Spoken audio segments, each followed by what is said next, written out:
इसरो ने अंतरिक्ष में फिर इतिहास रचा है।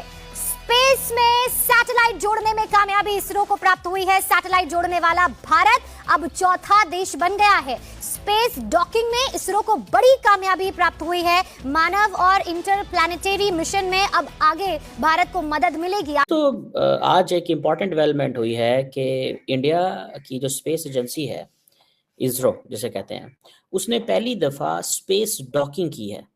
लेकिन भारत ने जो बैरियर्स ब्रेक किए हैं उसकी धूम इस वक्त पूरी दुनिया में मची हुई है। हर तरफ इंडिया की इस अचीवमेंट पर बात हो रही है। India achieves first space docking, becoming fourth country to achieve major milestone. जिसे कहते हैं ना, स्मॉल जो क्राफ्ट्स है उनको स्पेस में मिलाना। अब इंडिया क्योंकि आपको कह रहा है कि जी वो स्पेस स्टेशन बनाना चाहते हैं, वहाँ पे अपना बंदा डालना चाहते हैं। This is something they have been thinking. और इस कारनामे पर हम कहेंगे इंडिया कमाल कर दिया। एक ऐसा कंट्री जो कि थर्ड वर्ल्ड से उठकर फर्स्ट वर्ल्ड की मोस्ट टॉप नेशंस के बराबर खड़ा हो गया है। ठीक है, मैंने वैसे कभी अपने वज़ीर-ए-आज़म से या अपनी हुकूमत से कुछ स्पेस के हवाले से बात नहीं सुनी। पर्सनली मुझे पूछें तो पाकिस्तान इसको नहीं देख रहा, बिल्कुल भी नहीं देख रहा। क्या देख के करेगा उसको? ये कामयाबी की खबरें सुन सुनकर भी कुछ लोगों के कान पक गए। वो कह रहे हैं भाई ये कामयाबी की खबरें ना सुनाया करो, डेली कोई ना कोई खबर ऐसी आ जाती है, हमारे तो कान पक गए हैं सुन सुनकर। सर बात ये कि पहले कभी आप कुछ और कहा करते थे और अब देखिए कि उन्होंने उसको बदल के कैसे रखा। मैंने आपको बताया ना, ये नेशनल प्रेस्टीज है। ठीक है जी, वो अपने आप को इंटरनेशनली रिकग्नाइज करवाना चाहते हैं। अब कहाँ पे जो फ्रोज़न वाटर हो चाँद पे, वहाँ पे भेजना। ठीक है जी, इसरो का जो स्पेस एक्सप्लोरेशन प्रोग्राम है, वो कहते हैं ये जी हमारी ये ब्रॉडर गवर्नमेंट स्ट्रैटेजी है कि हम scientific, economic and security benefit लेना चाहते हैं स्पेस कैपेबिलिटी के अंदर। जो नई अपॉर्चुनिटीज बन रही हैं, आपका क्या ख्याल है? पाकिस्तान को उस वक्त उस तरफ देखने से कोई कुछ हासिल होगा या देखने की सलाहियत रखता है पाकिस्तान वहां पे? अफसोस के साथ ये कहूंगा मैं, अफसोस के साथ। आपका सबसे बड़ा मसला इस वक्त क्या, आपने क्या बनाया है? जय हिंद दोस्तों, भारतीय स्पेस एजेंसी इसरो ने इतिहास फिर से रच दिया है, जो कि उन एलीट क्लास के अंदर भारत अब शामिल हो गया है, जो कि पहले अमेरिका, रूस और चाइना थे और अब भारत का नाम भी उसमें जुड़ गया है, जो कि स्पेस साइंस के अंदर स्पेसडेक्स सैटेलाइट के थ्रू दोनों सैटेलाइट को अंतरिक्ष में डॉकिंग करके दिखाया है, इसरो ने जोड़ा है, जो कि आने वाले वक्त में जो मानव जाएंगे भारत से अंतरिक्ष के अंदर चांद पे, उसके लिए ये बहुत ही फ़ायदा होने वाला है, बहुत ही काम आने वाला है। और ये सक्सेस दुनिया अब सेलिब्रेशन कर रहा है, भारत के इसरो नाम दुनिया में गूंज रहा है। और जिस तरह भारत के साइंटिस्ट ने कमाल करके दिखाया है और प्राइम मिनिस्टर नरेंद्र मोदी, जो कि वर्तमान का गवर्नमेंट उनका साथ दे रहा है, इसके लिए सबको, भारतीय जितने भी साइंटिस्ट हैं और प्राइम मिनिस्टर नरेंद्र मोदी को बहुत बहुत बधाई, और आप लोगों को भी। अब ये कहा जा रहा है कि जो इसरो है उसने ये एक हिस्ट्री बनाई है।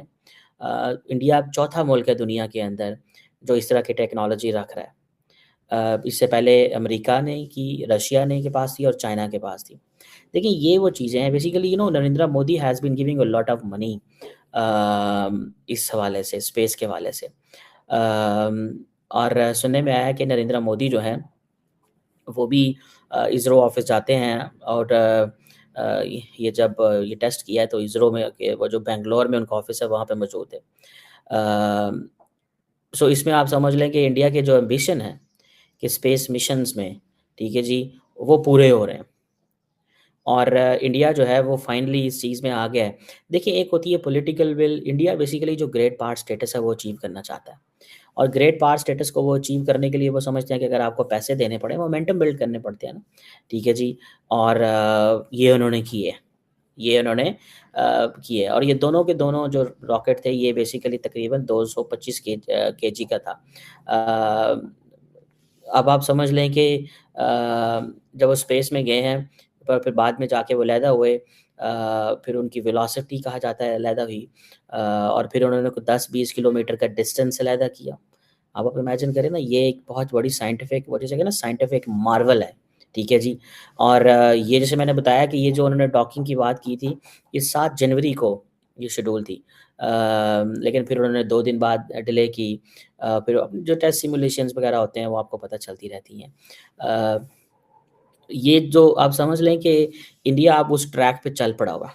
इंडिया उस आपको याद है when we had a conversation on this last time, जब इंडिया की जो लूनर लैंडिंग थी चंद्रयान 3 की अगस्त 2023 में, नरेंद्र मोदी जो थे उस वक़्त साउथ अफ्रीका में थे। तो उनसे पूछा गया तो उन्होंने वो सुबह-सुबह जब सारे अखबार देखे तो उन अखबारों में एक ही चीज़ थी जी कि इंडिया जो है वो चाँद पे चला गया। इंडिया जो है वो चाँद पे चला गया। ये ज़ाहिर बात है उनके लिए बहुत बड़ी चीज़ थी। सो जो चंद्रयान 3 मिशन है वो आप समझ लें कि जिसको इंडियन स्पेस रिसर्च ऑर्गेनाइजेशन ने वो एक समझे, मैंने आपको बताया ना ये नेशनल प्रेस्टीज है, ठीक है जी। वो अपने आप को इंटरनेशनली रिकॉग्नाइज़ करवाना चाहते हैं। अब कहाँ पे जो फ्रोज़न वाटर हो चाँद पे, वहाँ पे भेजना, ठीक है जी। इसरो का जो स्पेस एक्सप्लोरेशन प्रोग्राम है, वो कहते हैं ये जी हमारी ये ब्रॉडर गवर्नमेंट स्ट्रैटेजी है कि हम scientific, economic and security benefit लेना चाहते हैं स्पेस कैपेबिलिटी के अंदर। अब एक तरफ अमेरिकन्स उनको तमाम किस्म की टेक्नोलॉजी दे रहे हैं, दूसरी तरफ country has a national ambition, ठीक है। मैंने वैसे कभी अपने वज़ीर-ए-आज़म से या अपनी हुकूमत से कुछ स्पेस के हवाले से बात नहीं सुनी। और इस कारनामे पर हम कहेंगे इंडिया कमाल कर दिया। एक ऐसा कंट्री जो कि थर्ड वर्ल्ड से उठकर फर्स्ट वर्ल्ड की मोस्ट टॉप नेशंस के बराबर खड़ा हो गया है। फोर्थ नेशन बन गई है भारत की, जो चाइना, अमेरिका और रशिया के साथ खड़ी हो गई है अब ये नेशन। और इसने बताया है कि हम स्पेस में क्या क्या कारनामे अंजाम दे सकते हैं। मैसेज आएगा and the message will be very clear. The message will be clear कि आज का जो भारत है it is ready for the modern challenges. आज का जो देखिए नरेंद्र मोदी के लिए जो सबसे बड़ी चीज़ है ना, वो कुछ ना कुछ ऐसा आउटस्टैंडिंग करना चाहता है। He will be remembered, he wants to develop. This is incredible. Really पूरी दुनिया में जो ये मिसाल दी जाती है, एग्जाम्पल दी जाती है भारत की तरक्की की, तो और बहुत सारी चीज़ें ऐसी हैं कि जिनकी मिसाल जो है वो वहीं उसी ज़मीन से, सरज़मीन से उठती है।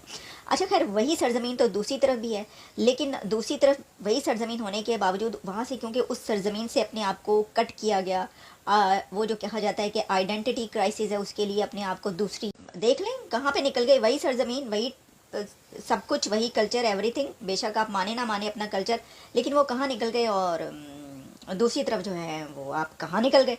निकले तो आप भी निकले दोनों हैं, एक कहाँ निकले हैं और एक कहाँ निकले हैं। ये देखने की बात है, ये सोचने की बात है। क्योंकि इस तरह का साइंस में भारत का नाम पहले अगर 10-15 साल के पहले अगर देखा जाए तो बिल्कुल भी नहीं आता था, लेकिन आज अगर देखा जाए तो हर साल इसरो हर एक कमाल करके दिखाता है, चाहे वो चंद्रयान 3 हो, चाहे लूनार 21 हो, या अब जो डॉकिंग करना हो। मतलब और भी बहुत सारे कारनामे हैं इसरो के, जितने भी सैटेलाइट इसरो भेज रहा है अंतरिक्ष में। तो ये कामयाबी के लिए जो पहले के गवर्नमेंट थे उतनी इसरो को सपोर्ट नहीं करते थे, फंडिंग नहीं देते थे, लेकिन वर्तमान का जो प्राइम मिनिस्टर नरेंद्र मोदी के गवर्नमेंट के आने के बाद जिस तरह इसरो को बूस्ट मिला है, सपोर्ट मिला है, उसके लिए प्राइम मिनिस्टर नरेंद्र मोदी की जितनी भी तारीफ़ की जाए कम है। लेकिन इसमें इसरो के जितने भी साइंटिस्ट हैं उनके टैलेंट, उनके मेहनत इसमें झलक रहा है। क्योंकि पहले भी अगर देखा जाए जो नासा है, आज वो नासा इसरो के साथ मिलकर काम करना चाहता है, लेकिन वही अमेरिका के नासा जब कारनामा कर दिखाता था उस वक्त भारतीय लोग कहते थे कि हमारे स्पेस एजेंसी क्या कर रहा है। लेकिन आज इसरो का नाम दुनिया में गूंज रहा है। इसरो उन एलीट क्लास के अंदर है जो कि पहले बहुत सारे कंट्री अचीव करना चाहते थे, नहीं कर पाए। सिर्फ 3 कंट्री किए थे, जो कि अमेरिका, रूस और चाइना, और अब भारत उसमें शामिल हो चुका है। और ये हुआ है भारतीय साइंटिस्ट के टैलेंट के वजह से, क्योंकि इतनी कम बजट में, जो कि नासा का एक बजट का 4% से भी कम के बजट में इस तरह का स्पेस एक्सप्लोरेशन करना भारतीय साइंस के लिए, भारत के साइंटिस्ट के टैलेंट को इसमें दाद देनी पड़ेगी। क्योंकि इतनी कम बजट में करना नासा के लिए भी बिल्कुल नामुमकिन है। इसी वजह से आज नासा चाहता है कि इसरो के साथ मिलकर काम करें। और ये देखते हुए पाकिस्तान बिल्कुल तड़प रहा है, जल रहा है